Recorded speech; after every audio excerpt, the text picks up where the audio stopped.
ये कहानी शुरू होती है आज से लगभग 500 साल पहले, जब लगभग पूरे भारत पर मुस्लिम सम्राटों का कब्जा था। एक तरफ शाहजहां तो दूसरी तरफ आदिल शाह और दक्कन के सुल्तान अब्दुल कुतुब शाह। एक देश जहां पर हिंदुओं का घर था, वहां पर पूरी तरह से मुस्लिमों और पुर्तगालियों का कब्जा था। दक्कन के सुल्तान ने अपनी फौज में एक मराठा सेनापति नियुक्त किया था, जो बहुत ही निर्भीक और पराक्रमी था, जिसका नाम था शाहजी भोंसले। 19 फरवरी साल 1630 को शाहजी भोंसले के घर एक बच्चे का जन्म होता है। सभी लोग सोचते हैं अपने पिताजी की तरह ये बच्चा भी एक दिन मुस्लिम सुल्तान के फौज का सेनापति बनेगा, लेकिन नियति को कुछ और ही मंजूर था। किसे पता था एक ऐसा बच्चा जिसका पिता खुद मुस्लिम सम्राट की फौज का सेनापति है, एक दिन भारत में जितने भी मुस्लिम सम्राट मौजूद है वो सभी उस बच्चे के सामने घुटने टेक देंगे। उसी बच्चे का नाम था छत्रपति शिवाजी, जिसे भारत के महान सम्राटों में से एक माना जाता है। अरब और खाड़ी देशों से आए हुए मुसलमान भारत के राज्यों पर कब्जा तो कर लिए थे, लेकिन इतनी दूर से यहाँ के राज्यों और किलों को संभालने के लिए मंत्रियों को लाना संभव नहीं हो पाता था। इसलिए उस वक्त के सभी मुस्लिम सम्राट भारत में ही रहने वाले हिंदू लोगों को अपने सेनापति और मंत्रियों के पद पर नियुक्त कर दिया करते थे। इसी सिलसिले में दक्कन के सम्राट ने शाहजी भोंसले को अपनी फौज का सेनापति नियुक्त कर लिया। शाहजी सेना में उच्च पद पर आसीन थे और साल 1630 में महाराष्ट्र के जुन्नर के समीप शिवनेरी के किले में उनके और जीजाबाई के यहाँ एक पुत्र का जन्म हुआ। स्थानीय देवी शिवाय के नाम से पुत्र का नामकरण हुआ, जो आगे चलकर छत्रपति शिवाजी महाराज के नाम से विश्व विख्यात हुए। शिवाजी के पिता का काम के सिलसिले में हमेशा घर से बाहर रहना होता था, इसलिए शिवाजी की देखरेख उनकी माताजी और उनके गुरु दादू जी किया करते थे। शिवाजी के गुरु का मानना था कि शिवाजी भी जब बड़े होंगे तो वो अपने पिता की तरह मुस्लिम सम्राट के एक बेहतरीन सेनापति बनेंगे। ये वक्त था 1646 के लगभग, जब शिवाजी की उम्र महज 16 साल की थी। उस वक्त भारत में किसी भी हिंदू शासक का अपना स्वतंत्र राज्य को स्थापित कर पाना लगभग असंभव था, क्योंकि भारत के लगभग हर एक हिस्से में मुस्लिम सम्राट का कब्जा था। और अगर कोई हिंदू शासक अपना स्वतंत्र राज्य स्थापित करना भी चाहता तो उसके लिए 3 परिस्थितियों का होना बड़ा जरूरी था। एक कि वो शक्तिशाली साम्राज्य के केंद्र से दूर हो, ताकि कोई भी सम्राट उस पर अटैक न कर पाए। जमीन खेती के लिए अनुपयोगी हो, ताकि कोई भी मुस्लिम सम्राट उस पर कब्जा करने के बारे में सोचे ही नहीं। और तीसरा ये कि वो राज्य जंगलों से घिरा हो, ताकि छापामार युद्ध या फिर गोरिल्ला युद्ध किया जा सके। यही परिस्थितियां साल 1646 में शिवाजी के लिए अनुकूल बनी, जब इन्होंने स्थानीय किसानों मावली के समर्थन से अपनी सेना का निर्माण किया। शिवाजी बहुत ही अच्छी तरह से जानता था कि किसी भी साम्राज्य को स्थापित करने के लिए किलों की क्या महत्वता है। इसलिए सिर्फ 15 साल की उम्र में ही उन्होंने आदिल शाह अधिकारियों को रिश्वत देकर तोड़ना, चाकन और कुंधाना किले को अपने अधिकार में कर लिया।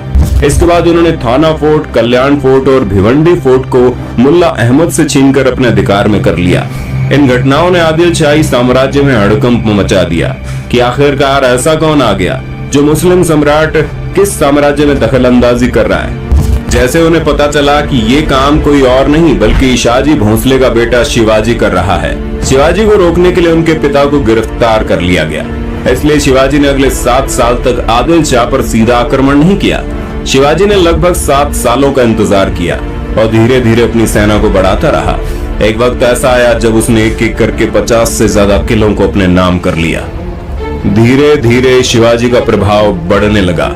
अब लोगों को यह महसूस होने लगा था कि कोई तो ऐसा है जो मुस्लिम सम्राट को टक्कर देने वाला है। अपने डर को कायम रखने के लिए और शिवाजी के बढ़ते प्रभाव को रोकने के लिए साल 1659 में बीजापुर की बड़ी साहिबा ने अफजल खान को 10,000 सिपाहियों के साथ शिवाजी पर आक्रमण करने का हुक्म दे दिया। उस वक्त अफजल खान को सबसे क्रूर और सबसे ताकतवर शख्स माना जाता था, क्योंकि जिसका भी सामना उससे होता था उसकी मौत निश्चित थी। सबसे पहले तो अफजल खान ने शिवाजी को उकसाने के लिए कई मंदिरों को तोड़वा डाला और बहुत सारे हिंदू नागरिकों का कत्ल करने लगा। अफजल खान को इस बात का पता था कि शिवाजी बहुत ही चालाक है, इसलिए वो एक एक करके सभी किलों को अपने कब्जे में ले रहा है। कहीं न कहीं अफजल खान को भी शिवाजी से डर लगने लगा था। यही वजह थी कि अफजल खान ने उसे चालाकी से मारने की सोची।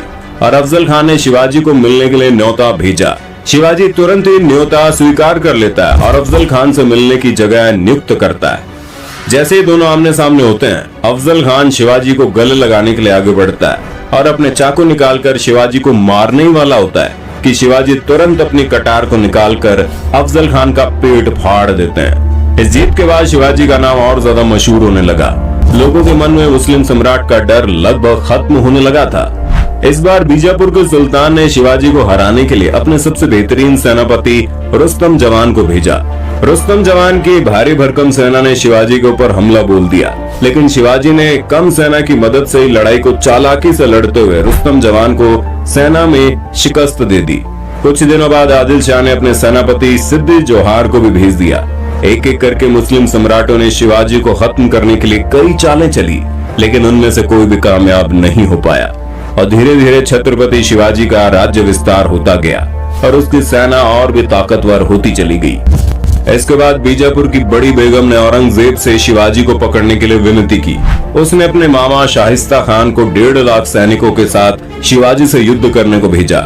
शाहिस्ता खान ने अपने विशाल सेना के बल पर पुणे पर कब्जा कर लिया और शिवाजी के निवास स्थान लाल महल पर अपना बसेरा डाल दिया। शिवाजी ने चालाकी से अपने 400 सिपाहियों को साथ शादी के बारातियों के वेश में पुणे में प्रवेश कर लिया और रात के समय उन्होंने सीधे शाहिस्ता खान के ऊपर खतरनाक हमला बोल दिया। शाहिस्ता खान ने जैसे देखा उनका सामना छत्रपति शिवाजी से हो रहा है, वो डर के मारे खिड़की से कूदकर अपनी जान बचाकर भागने लगा, लेकिन शिवाजी की तलवार के खतरनाक वार से बच नहीं पाया। हालांकि शाहिस्ता खान जिंदा तो बच गया, लेकिन उसके हाथ की उंगलियां शिवाजी की तलवार से कट गई, जिसकी वजह से उसकी बहुत बेइज्जती हुई। अब तक शिवाजी का साम्राज्य विस्तार बेहद ज्यादा हो गया था और उसकी सेना लगातार हो रही जीत की वजह से बेहद जोश में थी। शिवाजी ने साल 1664 तक कई मुगल सल्तनत पर हमला करके उसको तहस नहस कर डाला, जिसके बाद साल 1664 में औरंगजेब आग बबूला होकर 60 वर्षीय राजपूत सेनानायक मिर्जा राजा जयसिंह को अपने 1.5 लाख सैनिकों के साथ शिवाजी से लड़ने के लिए भेजते हैं। इस युद्ध में शिवाजी की हार हुई और उसे अपने खजाने से ढेर सारा पैसा हार के हर जाने के रूप में देना पड़ा। उन्हें अपने 9 वर्ष के पुत्र संभाजी के साथ आगरा जाना पड़ा। शिवाजी को नियंत्रित रखने के लिए पहले यह तय हुआ कि उन्हें मुगल दरबार में कोई पद दिया जाए, लेकिन औरंगजेब ने फैसले को बदलकर शिवाजी को घर में कैद करने का आदेश दे दिया। औरंगजेब नहीं जानता था कि यह गलती आगे चलकर बहुत महंगी पड़ेगी। शिवाजी ने पहले बीमारी का बहाना बनाया और अपने स्वास्थ्य को ठीक करने के आशीर्वाद के लिए साधु संतों और फकीरों को रोजाना मिठाई और उपहार भेजने की इच्छा जताई। एक दिन वो खुद श्रमिक के भेष में सामान के डिब्बे में संभाजी को छुपाकर बाहर निकाला। वो मथुरा, काशी, गया, पुरी के बाद गोलकुंडा और बीजापुर होते हुए रायगढ़ पहुंच गया। साल 1670 तक शिवाजी ने कई लड़ाइयां लड़ते हुए 4 महीनों के भीतर अपने राज्य का बड़ा हिस्सा मुगलों से वापस स्वतंत्र करा लिया।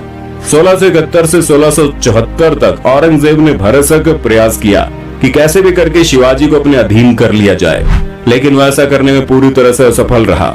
अपने उत्तम योद्धाओं जैसे दाऊद खान और मोहब्बत खान को शिवाजी से लड़ने के लिए भेजा, लेकिन सबको मुंह की खानी पड़ी। इसके साथ ही साल 1672 में अली आदिल शाह की मृत्यु हो गई और बीजापुर में 6 जून 1674 को हिंदू परंपराओं के साथ शिवाजी का राज्याभिषेक किया गया। वो मराठा के राजा बने और कई सदियों के अंतराल के बाद हिंदू रीति रिवाजों, तिलक, जनेऊ और वेदों के उच्चारण के बीच किसी राजा का राज्याभिषेक संपन्न हुआ।